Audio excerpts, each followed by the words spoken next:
Sip. Assalamualaikum warahmatullahi wabarakatuh. Bertemu dengan Ibu kembali ya di pelajaran ekonomi. Nah, baiklah anak-anak, setelah kalian mengerjakan dua modul 1 dan modul 2, sekarang Ibu menuju ke materi selanjutnya, yaitu modul 3.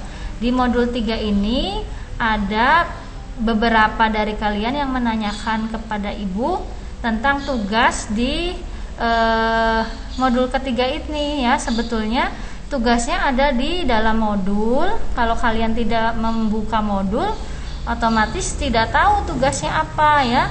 Jadi ini Ibu ada modulnya ya. Ini sebetulnya materinya bisa kalian baca bukan hanya di modul Ibu ya, tapi juga bisa dari artikel-artikel sejenis yang bertebaran di internet. Nah, hanya saja Ibu sudah merangkum ya berbagai macam sumber, kemudian dijadikan modul ini.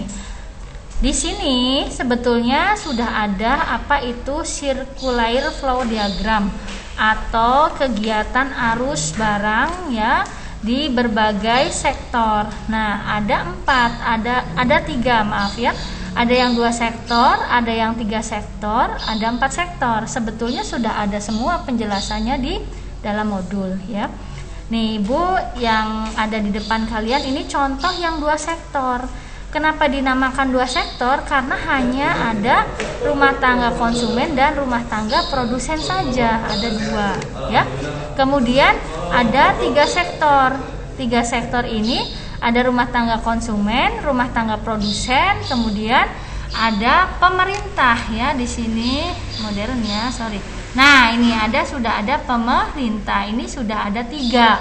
Artinya sudah melibatkan 3 pelaku ekonomi. Kemudian ada 4 sektor. Nah, ini ada rumah tangga konsumen, ada rumah tangga produsen, ada pemerintah ya. Kemudian ada luar negeri. Nah, ini 4 sektor disebutnya.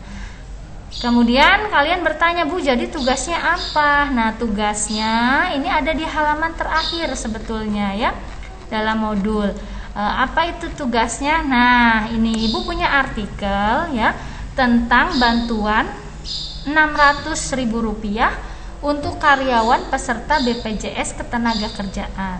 Nah, ini ada artikel dari Harian Kompas, silahkan kalian baca dulu. Kemudian ada pertanyaannya, Ibu satu saja tugasnya ya, satu saja, yaitu kalian dapat menganalisis ya tentang bantuan 600.000 tersebut, sasarannya itu kemana sebetulnya.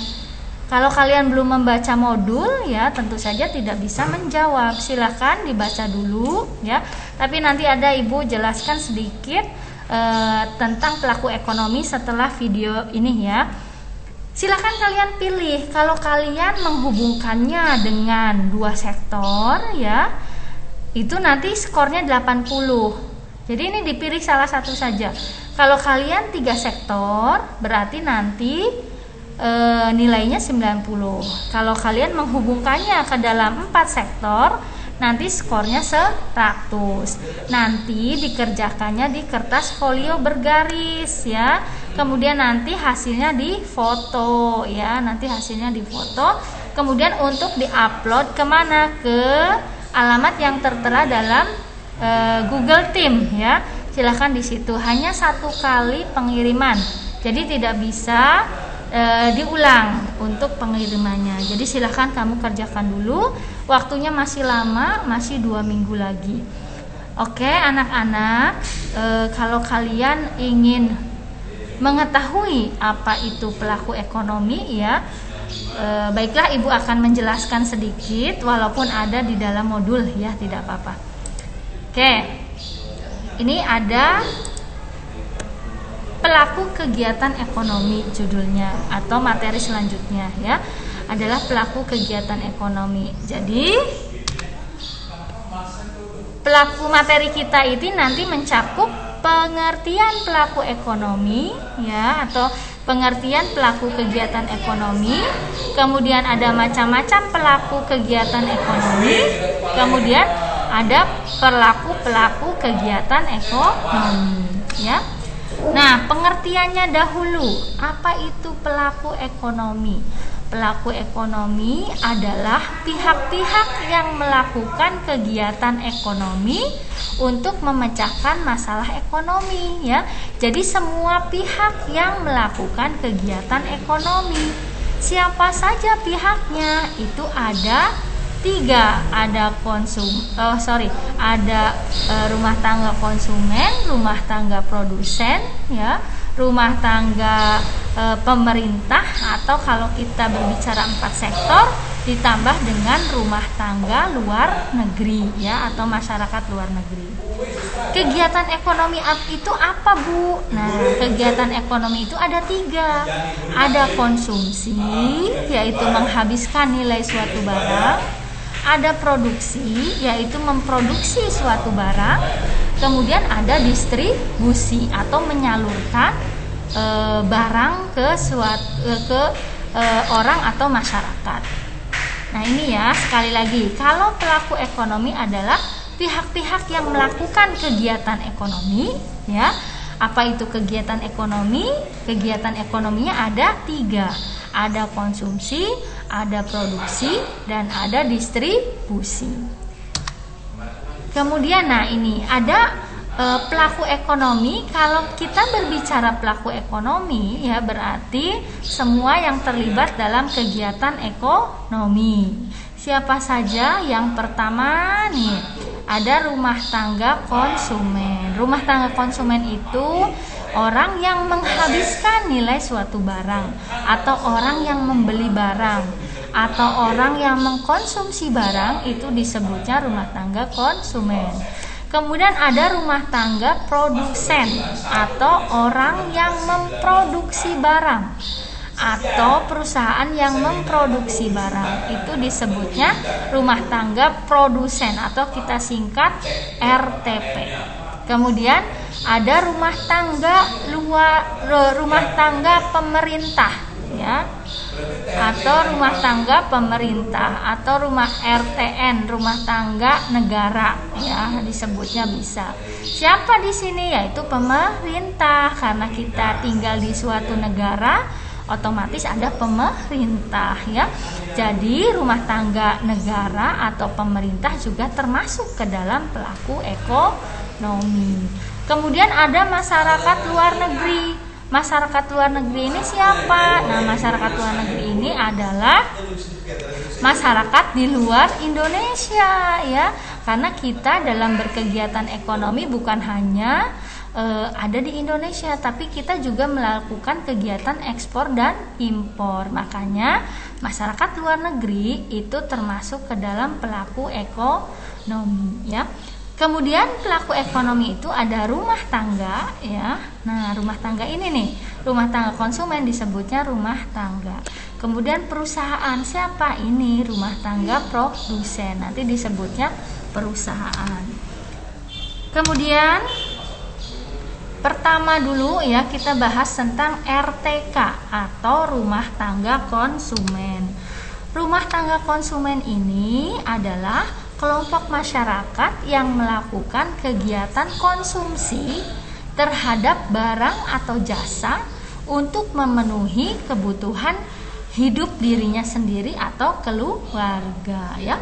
Kita ketika memakan sesuatu itu disebutnya konsumen, atau kita membeli sesuatu, kita membutuhkan sesuatu untuk dikonsumsi, berarti kita termasuk rumah tangga konsumen, ya, atau orang atau masyarakat yang melakukan kegiatan konsumsi, baik itu barang maupun jasa. Kalau kita berobat ke dokter, kita juga sebagai konsumen, tetapi barangnya dalam bentuk atau konsumsinya dalam bentuk jasa, ya, yaitu jasa dokter. Kemudian, rumah tangga konsumen itu sebagai pemilik faktor produksi, ya. Apa itu faktor produksi? Faktor produksi itu ada 4. Nah, ada pemilik tanah, nah itu faktor produksi, ya. Kemudian ada pemilik tenaga kerja, itu juga faktor produksi. Kemudian ada modal, ya. Kemudian ada keahlian. Bu, kenapa ini 4 ini? dikatakan sebagai rumah tangga konsumen ini dikatakan sebagai pemilik faktor produksi, kalian bayangkan ya, tanah siapa yang punya? Masyarakat ya. Kemudian tenaga kerja berasalnya dari mana? Dari masyarakat. Kemudian modal, ketika kita punya modal ya, kemudian kita tabung, nah kita punya modal sebagai masyarakat juga ya. Kemudian keahlian, kita keahlian ini ya, orangnya berasal dari masyarakat atau rumah tangga konsumen ya. Makanya rumah tangga konsumen ini dia memiliki 4 faktor produksi. Nah, diingat ya, siapa yang memiliki faktor produksi? Yaitu rumah tangga konsumen. Kemudian dari kepemilikan faktor produksi tadi ya, mereka menerima upah atau mereka menerima pendapatan ya. Ketika dia punya sawah, dia punya tanah ya, berarti nanti dia memiliki pendapatan berupa sewa, ya tidak ya. Dia punya sawah disewakan, berarti dia punya bayarannya berupa sewa tanah. Dia punya gedung disewakan, dia memiliki pendapatan berupa sewa gedung ya. Kemudian upah diterima oleh tenaga kerja. Nah, ingat, tenaga kerja ya itu berasal, faktor produksi yang berasal dari rumah tangga konsumen. Karena dia bekerja, otomatis dia akan mendapatkan upah ya. Jadi nanti rumah tangga konsumen juga dia menerima pendapatan dalam bentuk upah ketika dia memberikan tenaga kerja atau dia bekerja di suatu perusahaan, pasti dapat upah kan ya. Kemudian pemilik modal. Nah, pemilik modal, ingat, kepemilikan modal ini salah satu faktor produksi. Ketika dia memberikan modal, otomatis nanti dia punya bunga modal. Itu bunga dijadikan pendapatan juga ya oleh rumah tangga konsumen. Kemudian ketika dia punya keahlian, si rumah tangga konsumen tersebut ya, kemudian dia bekerja, kemudian dia akan mendapatkan pendapatannya itu karena dia punya keahlian, bentuknya laba usaha. Jadi sewa tanah, upah, bunga modal, dan laba usaha adalah pendapatan yang diterima oleh rumah tangga konsumen ya. Kenapa memiliki pendapatan? Karena mereka memiliki sumber daya ya, sumber daya produksi ya, sumber daya produksi yang dimiliki oleh rumah tangga konsumen, akhirnya dijalankan ya. Dia punya sawah, dia punya tanah disewakan, dapat pendapatannya sewa tanah. Dia punya tenaga ya, dapat pendapatannya berupa upah. Dia punya modal diberikan kepada rumah tangga produsen, kemudian dia menerima upahnya berupa bunga modal. Dan dia punya keahlian ya, kemudian dia akan mendapatkan pendapatan berupa laba usaha ya. Sampai sini silakan dicatat hal-hal yang belum jelas ya, nanti bisa ditanyakan ke ibu, boleh. Kemudian ada peranan rumah tangga konsumen. Peranannya apa, Bu? Yang pertama, sebagai produsen faktor produksi untuk rumah tangga produsen. Nah, sebagai produsen faktor rumah tangga produksi untuk rumah tangga produsen. Maksudnya apa, Bu? Nah, maksudnya begini. Yang menghasilkan tanah, bukannya yang memberikan tanah, yang memberikan tenaga kerja, yang memberikan modal, yang memberikan keahlian, itu asalnya dari rumah tangga konsumen. Diberikan kepada siapa? Diberikan kepada rumah tangga produsen. Makanya nanti rumah tangga konsumen ini dia sebagai produsen ya, yang memberikan faktor-faktor produksi ke rumah tangga produsen. Bingung ya? Masih bingung ya? Jadi gini, ada pelaku ekonomi. Kita masih berbicara 2 sektor ya. Ada pelaku ekonomi. Yang pertama rumah tangga rumah tangga konsumen, dia punya faktor produksi, nanti diberikan ke rumah tangga produsen karena dia membutuhkan faktor produksi untuk kegiatan usahanya. Rumah tangga produsen mendapatkan faktor produksi dari siapa? Dari rumah tangga konsumen. Kemudian oleh rumah tangga produsen, karena rumah tangga konsumen ini memberikan faktor produksi, maka diberikan upah. Upahnya itu berupa pendapatan. Pendapatannya apa ya? Tergantung dia memberinya apa. Kalau dia menyewa tanah berarti pendapatannya sewa tanah. Kalau dia tenaga kerja berarti nanti pendapatannya upah dan seterusnya ya. Kemudian sebagai konsumen barang dan jasa yang dihasilkan rumah tangga produsen ya, iya, barang dan jasa ketika dihasilkan oleh rumah tangga produsen, otomatis yang beli siapa? Yang beli masyarakat ya, atau rumah tangga konsumen. Nah, ini kita sedang berbicara tentang diagram arus barang atau circular flow diagram yang nanti ditugaskan oleh Ibu ya. Oke, ada rumah tangga produsen. Rumah tangga produsen itu apa, Bu? Nah, tadi yang pertama rumah tangga konsumen ya. Kemudian yang kedua rumah tangga produsen. Apa itu rumah tangga produsen? Yaitu rumah tangga yang menghasilkan barang atau jasa untuk mendapatkan laba ya. Jadi tujuannya mereka memproduksi barang untuk mendapatkan laba atau keuntungan. Kemudian peranan rumah tangga produsen. Apa saja peranannya? Yang pertama, sebagai produsen barang dan jasa yang dijual untuk rumah tangga konsumen, pemerintah, dan masyarakat luar negeri. Nah, jadi rumah tangga produsen itu memproduksi barang. Barangnya bisa dinikmati oleh konsumen, bisa dinikmati oleh pemerintah ya, juga bisa dinikmati oleh masyarakat luar negeri. Misalnya apa? Misalnya sebagai rumah tangga produsen dia memproduksi mobil. Nah, mobil yang membeli siapa? Yang membeli konsumen. Nah, sebagai rumah tangga produsen juga dia memproduksi kertas ya. Siapa yang memberi kertas? Misalnya pemerintah. Pemerintah untuk apa? Untuk membuat laporan-laporan, kan butuh kertas ya.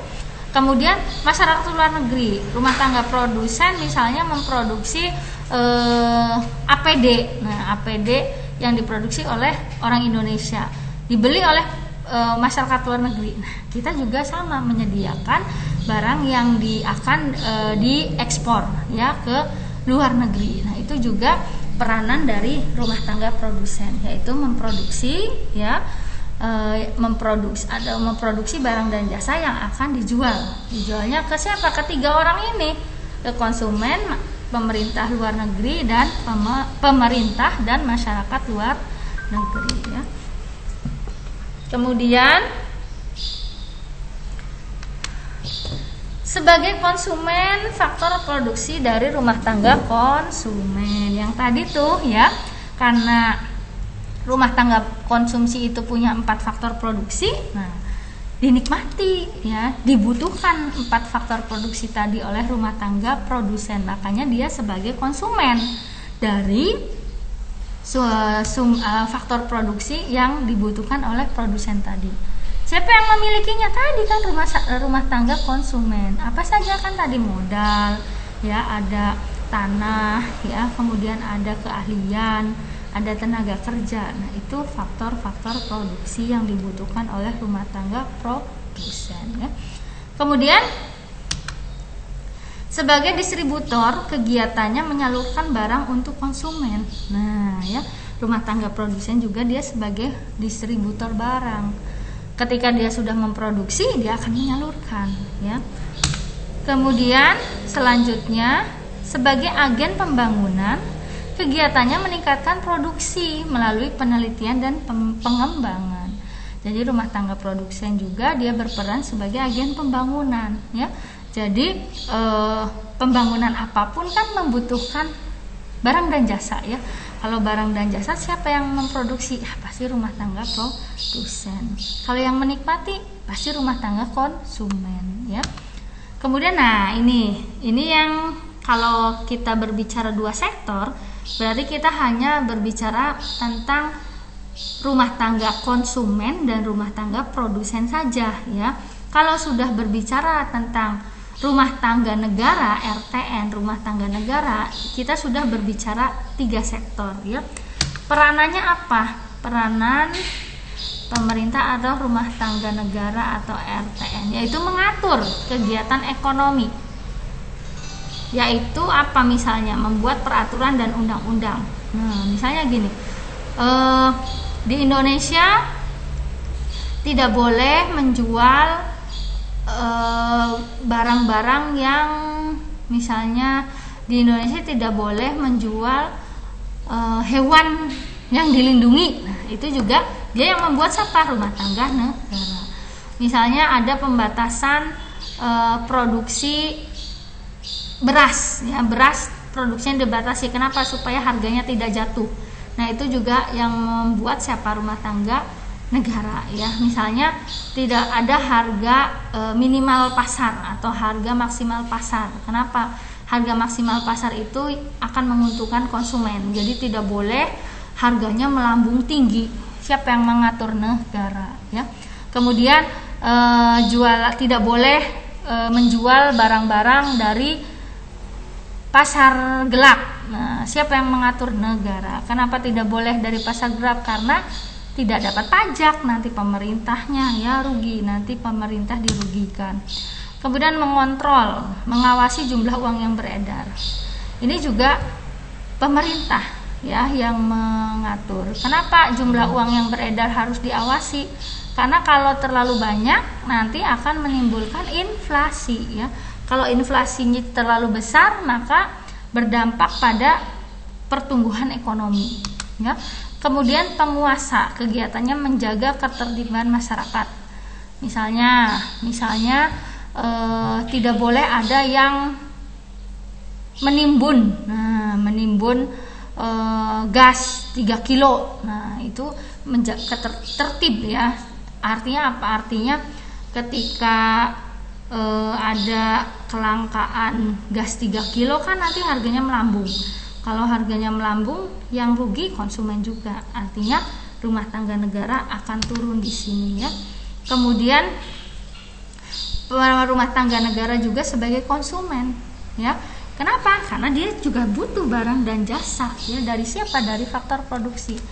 Negara butuh kertas ya, negara butuh ATK, negara butuh beras misalnya, negara juga butuh alat-alat untuk kegiatan kenegaraannya. Itu didapatnya dari mana? Dari rumah tangga produsen ya. Kemudian produsen barang dan jasa yang vital, misalnya minyak ya, kemudian listrik, PDAM atau air. Nah, itu punya negara ya. Kemudian investor, kegiatannya membeli saham atau obligasi perusahaan. Jadi pemerintah juga dia punya saham ya, punya obligasi. Nah, masyarakat luar negeri. Masyarakat luar negeri, kalau kita sudah berbicara masyarakat luar negeri, berarti kita sudah berbicara tentang 4 sektor ya, kegiatan ekonomi 4 sektor.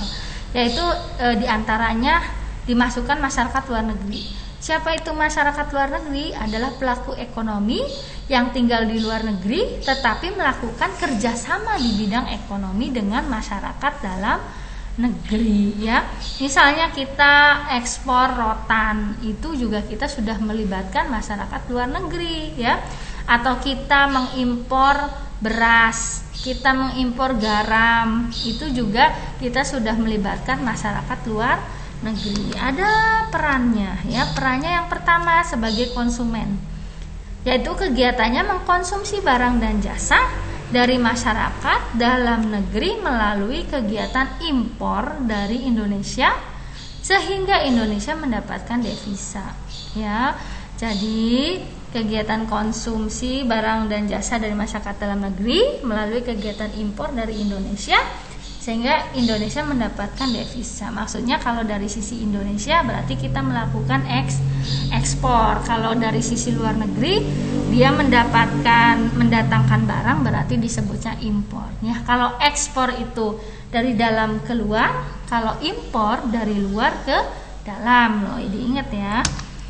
Kemudian sebagai produsen, kegiatannya menyediakan barang dan jasa untuk masyarakat dalam negeri melalui kegiatan ekspor ke Indonesia. Nah, ekspor dari sisi luar negerinya ya. Kalau dari sisi Indonesia disebutnya impor. Ingat, kalau ekspor dari dalam ke luar, kalau impor dari luar ke dalam ya. Kemudian yang terakhir sebagai investor atau kegiatannya melakukan penanaman modal ke Indonesia ya. Nah, ada lagi satu lagi, yaitu sebagai sumber tenaga ahli. Kegiatannya memenuhi kebutuhan tenaga ahli yang dibutuhkan di Indonesia ya. Di kita masih banyak tenaga ahli yang belum mampu ya, yang kita harus membutuhkan orang lain ya untuk mengoperasikan sesuatu. Kenapa di Indonesia belum ada ya, belum ada yang mampu. Akhirnya kita mendatangkan tenaga ahli dari luar. Nah, itu juga kan peranan dari masyarakat luar negeri ya. Nah, ini dia. Ini adalah ekonomi dua sektor. Ya, atau dua sektor itu maksudnya yang terlibat itu dua pelaku ekonomi. Sebetulnya ada di modul, kalian bisa baca ya. Yang pertama adalah rumah tangga konsumen ya. Yang kedua adalah rumah tangga produsen. Ini ekonomi sederhana dua sektor. Ya, lihat ke rumah tangga konsumen dulu. Lihat garis panahnya ya. Rumah tangga konsumen itu memiliki faktor-faktor produksi. Lihat kan, faktor produksinya diberikan ke rumah tangga produsen. Ya, rumah tangga konsumen punya faktor-faktor produksi yang akan diberikan ke rumah tangga produsen. Karena rumah tangga konsumen ini memberikan faktor produksi ya, tidak gratis kan? Akhirnya rumah tangga produsen dia memberikan pendapatan ke rumah tangga konsumen karena memberikan faktor produksi tadi. Apa itu? Berupa yang pertama, ketika rumah tangga konsumen memberikan tanah ke rumah tangga produsen, maka rumah tangga produsen memberikan pendapatan berupa sewa. Nah, ini sewa ya. Ketika rumah tangga konsumen memberikan tenaga kerja ke rumah tangga produsen, otomatis rumah tangga produsennya memberikan upah ya, karena konsumennya tadi dia sebagai tenaga kerja, otomatis dia akan mendapatkan upah. Karena rumah tangga konsumen tadi memberikan modal ya, kepemilikan modal ke rumah tangga produsen, otomatis nanti rumah tangga produsennya memberikan bunga sebagai pendapatan. Dan yang terakhir, ketika rumah tangga konsumen ini memberikan keahlian kepada rumah tangga produsen ini akan memberikan laba untuk rumah tangga konsumen. Jadi rumah tangga konsumen ini dia akan mendapatkan pendapatan. Pendapatannya untuk apa? Pendapatannya, lihat garis panah yang warna putih, pendapatannya untuk membeli barang dan jasa. Ke siapa? Ke rumah tangga produsen. Nanti oleh rumah tangga produsen, karena dia membeli barang dan jasa, diberikan barang dan jasa yang sudah diproduksi tadi ke rumah tangga konsumen. Nah, itulah arus pendapatan dua sektor ya. Tadi kan BPJS Ketenagakerjaan, pemerintah dalam memberikan kebijakan yaitu memberikan uang 600.000 ya bagi mereka yang memiliki BPJS Ketenagakerjaan. Pertanyaannya, siapa yang sasarannya 600.000 itu? Apakah rumah tangga konsumen atau rumah tangga produsen? Ya, 600.000 tersebut diberikan ke siapa? Ayo, ke siapa coba? Ke rumah tangga konsumen. Nah, taruhlah di sini kita pemerintah menggenjot pendapatan ya, peningkatan pendapatan ke rumah tangga konsumen. Tujuannya apa? Tujuannya tidak lain tidak bukan supaya rumah tangga konsumen meningkat daya belinya. Nah, pembelian barang dan jasa. Ketika ada peningkatan daya beli, otomatis rumah tangga produsen kebanjiran order kan, ya, karena yang belinya sudah banyak. Ya, kalau kebanjiran order, otomatis rumah tangga produsen dia membutuhkan tenaga kerja baru. Kenapa? Karena barang dan jasanya laku semuanya. Dia butuh produksi yang lebih besar untuk memenuhi kebutuhan rumah tangga konsumen. Akhirnya karena tenaga kerjanya tadi dipecatin ya, di PHK karena adanya Covid. Karena ada Covid, tenaga kerjanya dipecat. Tetapi di sini pemerintah memberikan 600.000, artinya dia memberikan pendapatan ke rumah tangga konsumen. Yang rumah tangga konsumen otomatis dia akan membelikan barang dan jasa ke siapa? Ke rumah tangga produsen. Karena peningkatan kebutuhan atau peningkatan pembelian dari rumah tangga konsumen, otomatis dia juga nantinya butuh tenaga kerja. Untuk apa? Untuk memproduksi lagi, ya. Kalau sudah membutuhkan tenaga kerja, dia cari lagi tenaga kerja ke siapa? Ke rumah tangga konsumen. Kalau rumah tangga konsumen sudah memberikan tenaga kerja, otomatis dapat apa? Dapat upah, meningkat lagi pendapatannya, ya, meningkat lagi pendapatannya. Karena ada apa? Karena ada 600.000 itu. Pada akhirnya 600.000 itu akan meningkatkan baik rumah tangga konsumen maupun rumah tangga produsen pendapatannya. Ya, harapannya seperti itu. Ya, oke. Ini yang 2 sektor. Coba kita lihat yang pelaku 3 sektor. Kalau 3 sektor anak-anak ya, itu sudah melibatkan rumah tangga negara. 3 sektor itu berarti pelaku ekonominya ada 3, yaitu rumah tangga konsumen, kemudian rumah tangga produsen, dan rumah tangga negara. Kalau BPJS lagi lihat, siapa sasarannya? Negara itu rumah tangga konsumen, ya. Sasarannya ini, dia memberikan 600.000 kepada rumah tangga konsumen. Oleh rumah tangga konsumen, uangnya untuk belanja ke siapa? Ke rumah tangga produsen. Karena rumah tangga produsen kebanjiran order, otomatis dia akan menambah tenaga kerja, diambillah dari rumah tangga konsumen.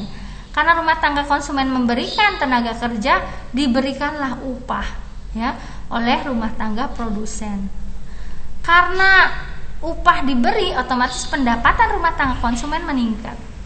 Kalau sudah pendapatan meningkat, nah lihat, ya, pemerintah dia dapat pajak. Dapat pajak, ya. Dapat pajak dari siapa? Dari rumah tangga konsumen juga, dari rumah tangga produsen juga. Loh kok Bu? Apa contohnya pajak dari rumah tangga konsumen? Pajak penghasilan itu masuk ke dalam rumah tangga negara. Ketika kita sudah gajinya di atas 5 juta, kita kena pajak, ya. Pajaknya ke siapa? Ke negara.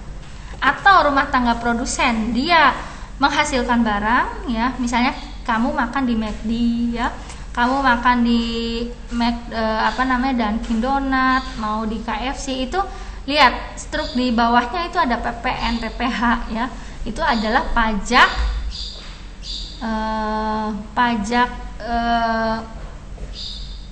penghasilan, ya, atau pajak penjualan. Itu dimasukkan ke siapa? Ke rumah tangga negara. Kalau penerimaan negaranya meningkat, nanti negara juga bisa memberikan subsidi. Ke siapa? Ke rumah tangga konsumen juga bisa, ya, ke rumah tangga produsen juga bisa. Jadi itu akan mengalir terus uangnya, ya. Inilah aliran uang yang sebetulnya ketika salah satu disuntik oleh pemerintah, itu akan menyebabkan peningkatan juga ke pelaku ekonomi yang lainnya. Jadi bukan semata-mata membagikan uang secara cuma-cuma, ya, tetapi ada tujuan dari pemerintah. Kalau yang 4 pelaku ekonomi, nah ini sudah dilibatkan nih masyarakat luar negerinya, ya. Sebagai apa? Sebagai ekspor dan impor, pihak yang mengekspor atau pihak yang mengimpor. Misalnya ketika rumah tangga ini memberikan kalau dari Indonesia ke luar negeri itu disebutnya ekspor ya. Kalau dari luar negeri ke Indonesia itu disebutnya impor. Ya, aliran ekspor. Oke. Kalau rumah tangga sorry sebentar ya. Nah, ini dia. Oke. Perhatikan lagi dulu ya. Ini karena letaknya berbeda ya. Kalau tadi perusahaannya ada di kanan, sekarang perusahaannya ada di kiri, atau rumah tangga produsennya ada di kiri. Tetapi sama saja ya sebetulnya. Tapi yang jelas di sini sudah melibatkan masyarakat luar negeri. Kaitannya dengan devisa. Ketika kita mengirimkan barang kita ke luar negeri itu disebutnya ekspor ya. Ketika kita mengirimkan barang kita ke luar negeri disebutnya ekspor. Ketika kita mendatangkan barang dari luar negeri atau dari luar negeri ke kita itu disebutnya impor. Nah, ini masih kebalik ya. Jadi ini luar negeri ke perusahaan ya. Luar negeri maksudnya ini, kalau ini kita lihatnya dari sisi luar negerinya ya. Kalau luar negeri dia mengirimkan barang, ini dari sisi luar negerinya, dari sisi masyarakat luar negerinya, bukan dari sisi kita. Kenapa? Karena dia ekspor. Masyarakat luar negeri mengirimkan barang ke perusahaan, itu ekspor. Tetapi oleh perusahaan disebutnya impor ya. Kalau impor itu dari luar ke dalam, kalau ekspor dari dalam ke luar. Ingat ya. Nah, itu tadi anak-anak ya. Kira-kira tentang sirkulasi aliran pendapatan atau circular flow diagram itu seperti itu ya. Jadi ini ada aliran pendapatan. Nah, Ibu minta kamu dihubungkan dengan bagaimana ketika mendapatkan uang 600.000 itu dari BPJS Tenagakerjaan.